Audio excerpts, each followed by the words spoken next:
வசனம் வாழ்வளிக்கும் இறை வசனமே. இறை இயேசுவில் அன்பிற்கினியவர்களே, அருட்சாதனங்களை குறித்து நாம் சிந்தித்து கொண்டிருக்கின்றோம்.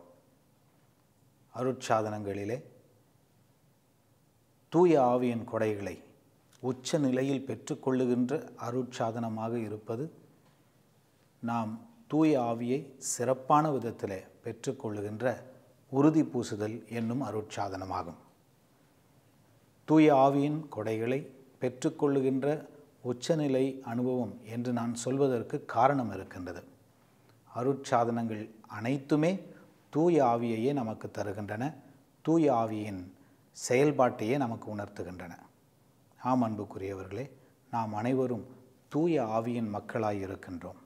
இந்த தூய ஆவியின் உடனிருப்பு நம் ஒவ்வொருவரோடும், உங்கள் அனைவரோடும், உங்கள் குடும்பத்திலும், உங்களுடைய எல்லா நேரங்களிலும் உங்களோடு இருக்க வேண்டும் என்ற வாழ்த்தோடும் ஜெபத்தோடும் இந்த சிந்தனையை தொடங்குகின்றேன். அருட்சாதனங்கள் அனைத்துமே தூய ஆவியின் உறவை நமக்கு எடுத்து காட்டுகின்றன.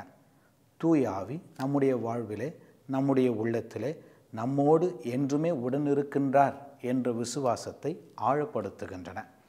அருட்சாதனங்கள் அனைத்துமே தூய ஆவியின் செயல்பாட்டினாலே இறைவனோடு நமக்கு இருக்கின்ற உறவை நமக்கு உணர்த்துகின்றன. அப்படி இருக்க உறுதி பூசுதல் என்பது சிறப்பான விதத்திலே, தனிப்பட்ட விதத்திலே தூய ஆவியை நாம் எவ்வாறு நமக்குள்ளாக பெற்றுக்கொண்டு அதை உணர்ந்து தூய ஆவியின் ஆலயங்களாக வாழ வேண்டும் என்பதை நமக்கு எடுத்துச் சொல்லுகின்ற ஒரு அருட்சாதனமாக மாறுகின்றது. இந்த அருட்சாதனம் எங்கிருந்து நமக்கு வருகின்றது? இந்த அருட்சாதனத்தை விவிலியத்தில் நாம் எங்கு பார்க்கின்றோம் என்று பார்த்தோமேயானால், திருச்சபை பிறந்ததே இந்த அருட்சாதனத்தால் தான். இயேசு கிறிஸ்து தன்னுடைய வாழ்க்கையை வாழ்ந்துவிட்டு தன்னுடைய பணியாக இறை தந்தை தந்த அந்த இறை ஆட்சியை அமைக்கும் பணியை தன்னால் முடிந்தவரை செய்துவிட்டு தனக்கென தந்தை தந்த பணியை ஆற்றி முடித்த பின் தன்னுடைய சீடர்களிடம் அதே பணியை ஒப்புவித்து, நான் செய்த பணியை நீங்கள் தொடர்ந்து இந்த உலகிலே செய்ய வேண்டும் என்று ஒரு கட்டளையை தந்து புறப்பட்டார். செல்வதற்கு முன்பாக, நான் தந்தையிடம் சென்று உங்களுக்கென்ன ஒரு உதவியாளரை அனுப்புவேன் என்று சொல்லி அவர்களை பார்த்து, உங்களை நான் கைவிட மாட்டேன் என்று ஆதரவோடு சொல்லி சென்றார்.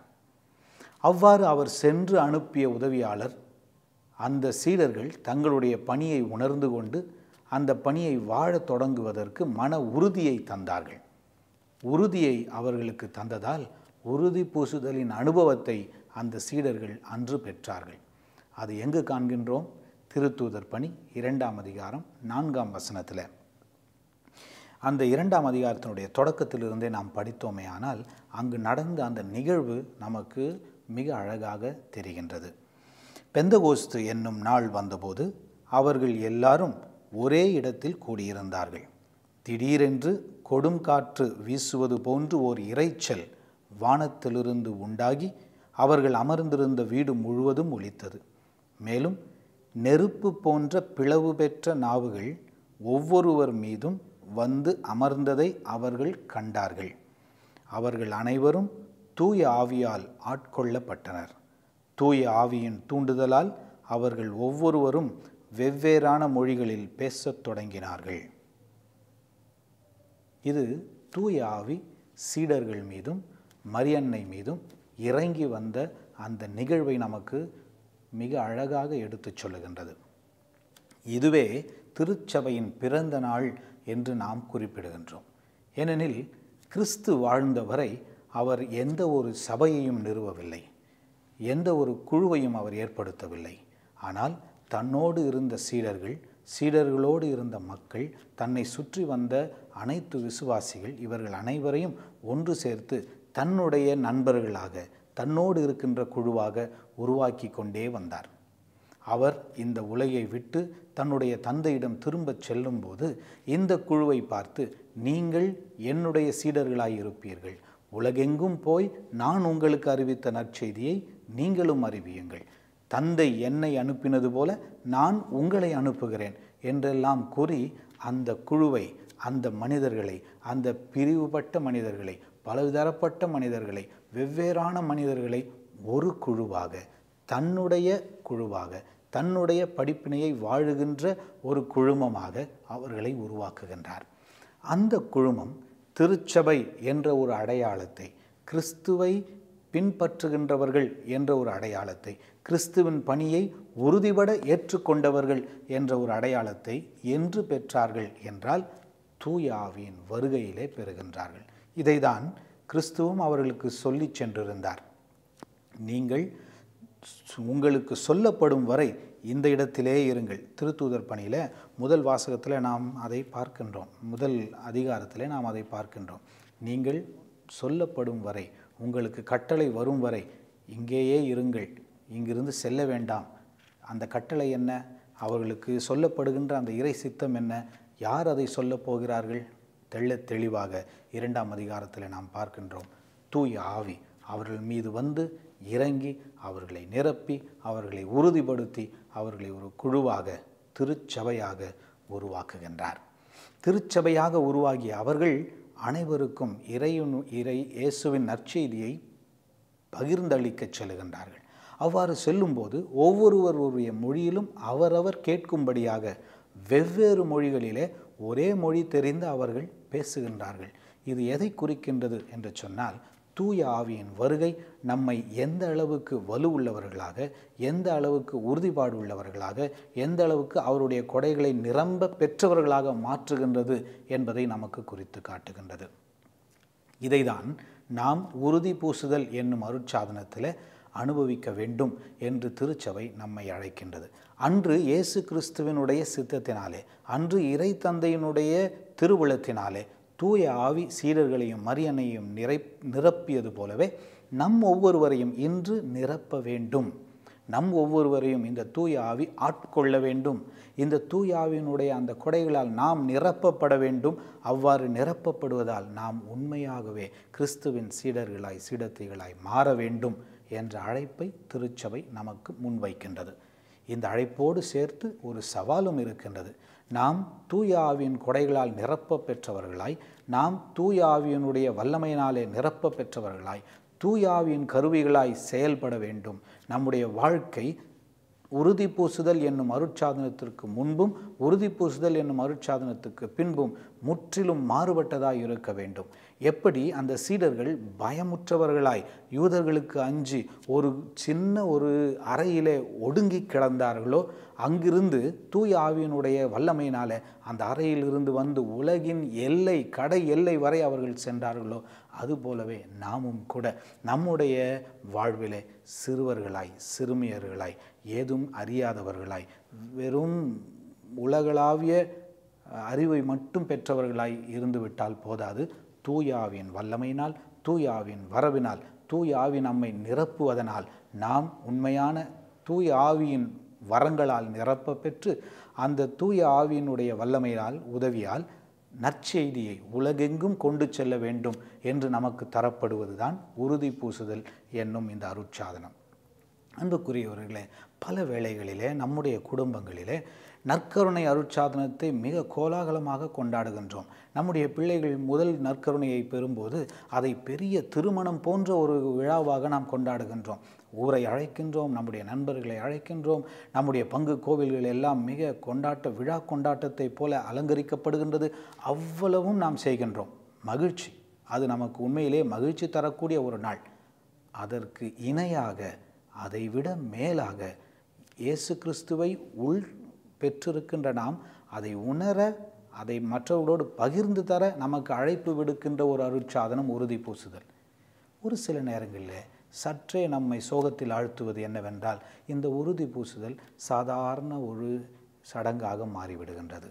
இதை நாம் முதல் நற்கருணையை கொண்டாடுவது போல கொண்டாடுவதில்லை. இதை நாம் அந்த அளவுக்கு முக்கியத்துவம் தருவதில்லை. காரணம் என்ன வேண்டுமானாலும் இருக்கலாம். ஆனால் இது எவ்வளவு முக்கியமானது, எவ்வளவு சிறப்பானது, எந்த அளவுக்கு நம்முடைய கிறிஸ்தவ விசுவாசத்திற்கே அடிப்படையானது என்பதை நாம் உணர்ந்தால் மட்டும் போதும். இதற்காக பெரிய விழா கொண்டாட வேண்டும் என்று நான் சொல்லவில்லை. ஆனால் உறுதி பூசுதல் பெறுகின்ற ஒவ்வொருவரும், உறுதி பூசுதல் பெற்றிருக்கின்ற ஒவ்வொருவரும் இந்த அருட்சாதனம் எந்த அளவுக்கு என்னுடைய வாழ்க்கைக்கு முக்கியமானது, சிறப்பானது, அடிப்படையானது, எந்த அளவுக்கு என்னுடைய வாழ்க்கையை மாற்ற வேண்டியது என்பதை உணர்ந்து அதனுடைய வரங்களுக்கு ஏற்ப, அதனுடைய அருளுக்கு ஏற்ப நாம் செயல்பட்டோம் என்று சொன்னால் அதுவே உண்மையான கிறிஸ்தவ வாழ்க்கைக்கு நமக்கு ஒரு வழியாக அமையும். அன்புக்குரியவர்களே, இதை எப்படி நாம் புரிந்து கொள்வது? இந்த உறுதி பூசுதல் என்னும் அருட்சாதனத்தினுடைய விளைவுகள் என்ன? இந்த உறுதி பூசுதல் அருட்சாதனத்தில் உண்மையிலே நடப்பது என்ன என்ற இரண்டையும் நாம் முதலிலே புரிந்து கொள்வோம். முதலாவதாக, இந்த உறுதி பூசுதலே நாம் தூய ஆவியை பெற்றுக்கொள்ளுகின்றோம் என்று நாம் சொன்னோம். ஆனால் எல்லா அருட்சாதனத்திலுமே தூய ஆவி நமக்கு இறைவனின் அருளாக தரப்படுகின்றது என்பதுதான் உண்மை. அப்படி இருக்க இந்த உறுதி பூசலில் இருக்கின்ற சிறப்பானது என்ன என்று நாம் நம்மையே வினவிக்கொள்ள வேண்டும். முதலாவதாக, திருமுழுக்குக்கும் உறுதி பூசுதலுக்கும் என்ன வித்தியாசம் இருக்கின்றது? திருமுழுக்கிலும் நாம் தூய ஆவியை பெற்றுக்கொள்கின்றோம், உறுதி பூசலும் நாம் தூய ஆவியை பெற்றுக்கொள்கின்றோம். திருமுழுக்கிலே தூய ஆவி முதன்முறையாக தரப்படுகின்றார், உறுதி பூசலிலே மீண்டும் ஒரு முறையாக தூய ஆவி தரப்படுகின்றார். இது இரண்டிற்கும் என்ன வேறுபாடு என்று நாம் புரிந்து கொள்ள வேண்டும். வேறுபாடு என்று புரிந்து கொள்வதை விட உறுதி பூசுதல் என்பது நம்முடைய திருமுழுக்கின் உறுதிப்பாடு என்பதை நாம் புரிந்து கொள்ள வேண்டும். உறுதி பூசுதல் என்பது திருமுழுக்கிலே நாம் பெற்றுக்கொண்ட அல்லது திருமுழுக்கிலே நாம் இறைவனிடம் அளித்த வாக்குறுதிகளை உறுதிப்படுத்துகின்ற நேரம். திருமுழுக்கிலே நீ இறைவனுக்குரியவனாக அலகையை விட்டுவிட்டு, பாவத்தை விட்டுவிட்டு இறைவனுக்குரிய அருள் வாழ்வை தேர்ந்து கொள்கிறாயா என்று கேட்டபோது நாம் குழந்தைகளாக இருந்தோம். நமக்காக தாயும் தந்தையும், ஞானத்தாயும் ஞான தந்தையும் ஆம் என்று சொல்லி நம்மை அந்த வழியிலே வளர்க்க ஆரம்பிக்கின்றார்கள். வளர்ந்து விட்டோம், பல விஷயங்கள் நமக்கு புரிய ஆரம்பித்து விட்டது, நமக்கென சில அறிவு இருக்கின்றது, நமக்கென தெளிவான தேர்வுகளை கொள்ளக்கூடிய அந்த நிலை நமக்கு வந்துவிட்டது. அப்படி இருக்க திருச்சபை மீண்டும் ஒரு முறையாக அந்த கிறிஸ்தவனை, அந்த கிறிஸ்தவளை அழைத்து, திருமுழுக்கிலே நீ இவ்வாறு ஒரு வாக்குறுதி தந்திருந்தாய், இறைவனை தேர்ந்து கொள்வாய் என்றும், பாவத்தை விட்டு விடுவாய் என்றும், அலகையை விட்டு விடுவாய் என்றும், இறைவனுக்காக வாழ்வாய் என்றும் நீ ஒரு உறுதி தந்திருந்தாய். அந்த உறுதியை இப்பொழுது உன்னுடைய மனமறிந்து நீ அதை தெரிந்து கொண்டு உன்னுடைய தேர்வாக, உன்னுடைய தனிப்பட்ட தேர்வாக ஆம் என்று சொல்லுகிறாயா என்ற கேள்வியோடு திருச்சபை நம்மை அணுகுகின்றது. ஆம் என்று நான் சொல்லும்போது அதற்கான வரங்களை, அதை வாழ நமக்கு தேவையான மன உறுதியை தூய ஆவி நமக்கு தருகின்றார். அதுதான் உறுதி பூசுதல். அப்படி இருக்க நாம் திருமுழுக்கில் பெற்ற அல்லது திருமுழுக்கில் கொடுத்த அந்த வாக்குறுதிகள் என்ன என்று நாம் தெரிந்து கொள்ள வேண்டாமா? அதை நாம் புரிந்து கொள்ள வேண்டாமா? ஆகையால் தான் உறுதி பூசுதலினுடைய தயாரிப்பில் மீண்டும் ஒரு முறையாக திருமுழுக்கிலே நாம் கொடுத்த வாக்குறுதிகளை எல்லாம் நமக்கு நினைவுபடுத்துகின்றது தாயாம் திருச்சபை. உறுதி பூசுதல் பெறுவதற்கு முன்பாக மீண்டும் ஒரு முறையாக திருமுழுக்கிலே நாம் அளித்த அந்த வாக்குறுதிகளை நாம் புதுப்பித்து கொள்ள வேண்டும் என்று நம்மை அழைக்கின்றது. அப்படி அழைக்கப்பட்டு அதை உறுதிப்படுத்தி கொண்டு நாம் இறைவனிடமிருந்து இறை அருளை பெறும்போது நாம் உறுதி பூசுதலை பெறுகின்றோம், தூய ஆவியை பெறுகின்றோம். இந்த உறுதி பூசுதலை பெறும்போது தூய ஆவியினுடைய கொடைகளும் தூய ஆவியினுடைய கனிகளும் நம்மை வந்து அடைகின்றது என்று நம்முடைய இறை விசுவாசமும் இறையியலும் நமக்கு சொல்லுகின்றது. இது என்ன? இறைவனுடைய அல்லது தூய ஆவியினுடைய கொடைகள் என்றால் என்ன என்று நாம் புரிந்து கொள்ள வேண்டும் என்றால், எசாயா இறைவாக்கினர் எழுதிய அந்த புத்தகத்தில் நமக்கு அழகாக தெளிவாக தரப்படுகின்றது. எசாயா 11ஆம் அதிகாரம் 2ஆம் வசனமும் 3ஆம் வசனமும் நமக்கு இந்த தூய ஆவியின் கொடைகள் என்னென்ன என்பதை நமக்கு எடுத்துச் சொல்லுகின்றன. ஆண்டவரின் ஆவி அவர் மேல் தங்கியிருக்கும், ஞானம், மெய்யுணர்வு, அறிவுரை திறன், ஆற்றல், நுண்மதி, ஆண்டவரை பற்றிய அச்ச உணர்வு இவற்றை அந்த ஆவி அவருக்கு அருளும். அவரும் ஆண்டவருக்கு அஞ்சி நடப்பதில் மகிழ்ந்திருப்பார் என்று சொல்லுகின்றது. ஆண்டவருடைய ஆவி நமக்கு அளிக்கின்ற இந்த கொடைகள் இவற்றை நாம் புரிந்து கொண்டோம் என்று சொன்னால் நம்முடைய வாழ்விலே நாம் வாழ்வதற்கு, அன்றாட வாழ்விலும் சரி ஆன்மீக வாழ்விலும் சரி, நாம் வாழ்வதற்கு சிறப்பான உதவிகளாக இவை நமக்கு இருக்கின்றன. முதலிலே ஞானம். ஞானம் என்பது என்ன? ஞானம் என்பது நாம் உண்மையிலேயே தெரிந்திருக்கின்ற எல்லா அறிவையும் ஒன்று சேர்த்து அதை நல்வழியிலே பயன்படுத்த எடுக்கக்கூடிய தீர்மானங்கள் என்று நாம் சொல்லலாம். மெய்யுணர்வு அல்லது புத்தி என்று சொல்லுவார்கள். அது என்ன?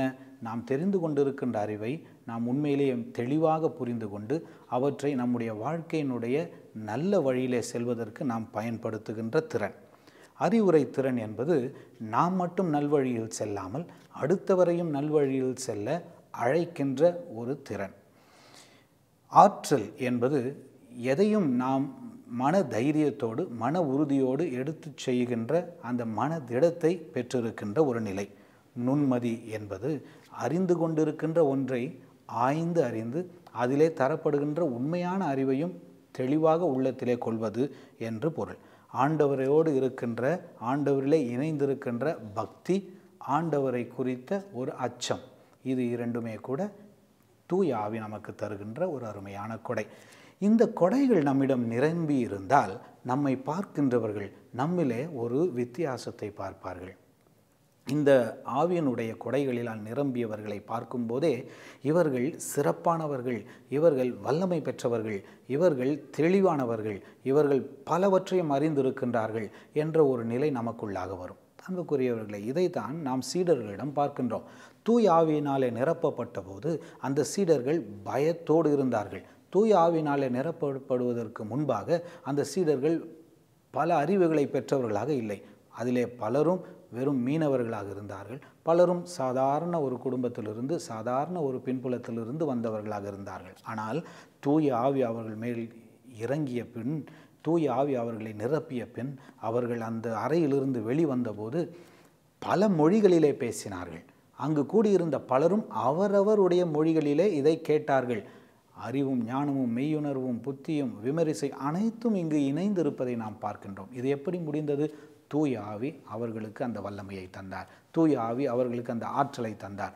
இறைவனுக்காக, இறைவனுடைய நற்செய்திக்காக உண்மையிலேயே அவர்களுக்கு இந்த அளவு கடந்த, இறைவனால் மட்டுமே தரக்கூடிய ஒரு திறனை தூய ஆவி அவர்களுக்கு தந்தார் என்று நாம் பார்க்கின்றோம். அதே ஆவி நமக்கும் அதே போன்ற திறனை தர வல்லவராயிருக்கின்றார். உறுதி பூசுதலிலே தூய ஆவி நம்மை நிரப்பி வல்லமை மிக்கவர்களாக, ஆற்றல் மிக்கவர்களாக, உண்மையிலேயே இறைவனுடைய நற்செய்தியை மற்றவர்களுக்கு ஆற்றலோடு கொண்டு செல்லக்கூடியவர்களாக மாற்றுகின்றார் என்பதை நாம் இங்கு உணர வேண்டியிருக்கின்றது. தூய ஆவியின் கொடைகளை பற்றி பார்த்தோம். தூய ஆவியின் கனிகள் என்ன என்று நாம் நம்மையே வினவினோம் என்று சொன்னால் அதையும் நாம் விவிலியத்திலே காணலாம். கலாத்தியருக்கு எழுதிய திருமுகத்தில் 5ஆம் அதிகாரம் 22ஆம் வசனத்தில் நாம் பார்க்கின்றோம். பவுலடிகளார் எழுதுகின்றார், தூய ஆவியின் கனியோ அன்பு, மகிழ்ச்சி, அமைதி, பொறுமை, பரிவு, நன்னயம், நம்பிக்கை, கனிவு, தன்னடக்கம். மிக அழகான கொடைகள். சற்றே சிந்தித்து பார்ப்போம். அன்புமிக்கவர்களாக, மகிழ்ச்சியோடு வாழ்பவர்களாக, அமைதியோடு வாழ்பவர்களாக, பொறுமையோடு வாழ்பவர்களாக, பரிவோடு மற்றவர்களோடு உறவு கொள்பவர்களாக, நன்னயத்தோடு நடந்து கொள்பவர்களாக, நம்பிக்கையோடு நம்முடைய வாழ்நாட்களை கழிப்பவர்களாக, கனிவோடு மற்றவர்களை அணுகுபவர்களாக, உண்மையான தன்னடக்கத்தோடு பல சாதனைகளை புரிபவர்களாக நாம் இருந்தோம் என்று சொன்னால் நம்மை பிடிக்காதவர்கள் இருக்க முடியுமா? நம்மை பார்த்து வியக்காதவர்கள் இருக்க முடியுமா? இவைதான் தூய ஆவியின் கனிகள். நாம் பல நேரங்களிலே தூய ஆவியின் கனிகளை தவற விட்டு விடுகின்றோம். நம்முடைய வாழ்க்கையிலே அன்பும் மகிழ்ச்சியும் உண்மையான அமைதியும் மன நிம்மதியும் இல்லாமல் போவதற்கான காரணம் இதுதான். ஆகையால் தான் திருச்சபை நாம் அறிவு தெளிந்த ஒரு நிலையில் நாம் நமக்கென சில தேர்வுகளை செய்யக்கூடிய அந்த வயதை அடையும் போது இந்த அருட்சாதனத்தை நாம் பெற வேண்டும் என்று அறிவுறுத்துகின்றது. ஏனென்றால் நாம் அந்த அறிவை பெற்று கொண்டிருக்கின்றோம், தெளிவுகளை பெற்று கொண்டிருக்கின்றோம், பல தேர்வுகளை மேற்கொள்ளக்கூடிய அந்த நிலையிலே நாம் வளர்ந்திருக்கின்றோம். இந்த நிலையிலே தூய ஆவி என்னோடு இருக்கின்றார், தூய ஆவி எனக்கு தெளிவுகளை தருவார், தூய ஆவி சில தேர்வுகளை மேற்கொள்ள எனக்கு ஆற்றலை தருவார் என்ற உறுதிப்பாடு நம்மிலே நிலைக்க வேண்டும் என்பதற்காக தான் அந்த வயதினிலே இந்த அருட்சாதனத்தை நாம் பெறுகின்றோம். அன்புக்குரியவர்களே, தூய ஆவி நமக்குள்ளாக இருந்து அவருடைய கொடைகளினாலும் அவருடைய கனிகளினாலும் நம்மை உறுதிப்படுத்துகின்றார், அவருடையவர்களாக்குகின்றார், இறைவனுக்குரியவராக்குகின்றார், இறை இயேசுவின் சீடர்களாக்குகின்றார்.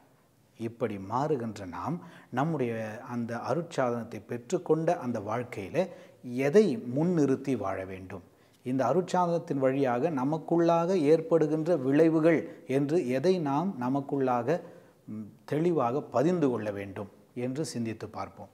3 முக்கியமான கூறுகளை நாம் இங்கு பேச வேண்டியிருக்கின்றது. உண்மைதான், உறுதி பூசல் என்பது தூய ஆவியை பெற்றுக்கொள்ளுகின்ற ஒரு அருட்சாதனம். ஆனால் அதோடு நாம் நிறுத்திவிடக்கூடாது. நான் ஏற்கனவே சொன்னது போல எல்லா அருட்சாதனங்களும் தூய ஆவியை நமக்கு சிறப்பான விதத்தில் தருகின்ற நிகழ்வுகள் தான்.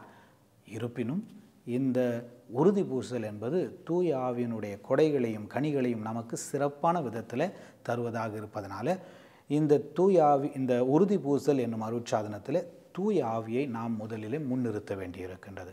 தூய ஆவியின் ஆலயங்களாக நாம் ஏற்கனவே வாழ்ந்து கொண்டிருக்கின்றோம். நம்முடைய திருமுழுக்கிலே தூய ஆவியினுடைய ஆலயங்களாக நாம் மாற்றப்பட்டிருக்கின்றோம்.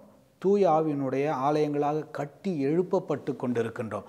அப்படி உறுதி பூசலை நாம் அடையும் போது ஏற்கனவே கட்டப்பட்ட ஒரு புது ஆலயமாக, வளர்ச்சி பெற்ற ஒரு புது ஆலயமாக நாம் இருக்கின்றோம். அந்த ஆலயத்தில் தூய ஆவியின் பிரசன்னம் உறுதிப்படுத்தப்படுகின்றது. தூய ஆவியினுடைய பிரசன்னம் புதுப்பிக்கப்படுகின்றது. தூய ஆவியினுடைய துணை நம்முடைய வாழ்க்கையில் தெளிவாக உறுதியாக நம்மோடு இருக்கும்படியாக நாம் உணர்கின்ற வேளை இந்த உறுதி பூசுதல். ஆகையால் நாம் இந்த உறுதி பூசல் என்னும் அருட்சாதனத்தில் முதலாக நமக்குள்ளாக உணர வேண்டிய விளைவு தூய ஆவியினுடைய கொடைகளும் தூய ஆவியினுடைய கனிகளும். இரண்டாவதாக, உறுதி பூசுதல் என்னும் இந்த அருட்சாதனம் நமக்குள்ளாக சீடத்துவத்தை அடிக்கோடிடுகின்றது. சீடத்துவம் என்றால் என்ன?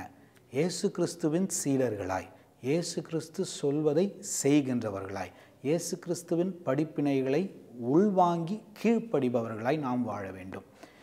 இயேசு கிறிஸ்து சொல்லுவார், யோவான் எழுதிய நற்செய்தியில் 13ஆம் அதிகாரத்தில், நீங்கள் என் கட்டளைகளை கடைப்பிடிப்பீர்களானால் நீங்கள் என் நண்பர்கள் ஆவீர்கள்.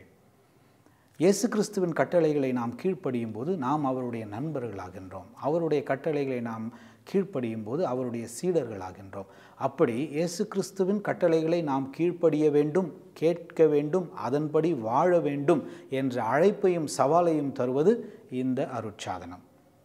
சிறு பிள்ளைகளாக வாழும்போது வளரும்போது நமக்கு பலரும் அவர்களுடைய வாழ்விலிருந்து அவர்களுடைய விசுவாசத்திலிருந்து இதை எடுத்து சொன்னார்கள்.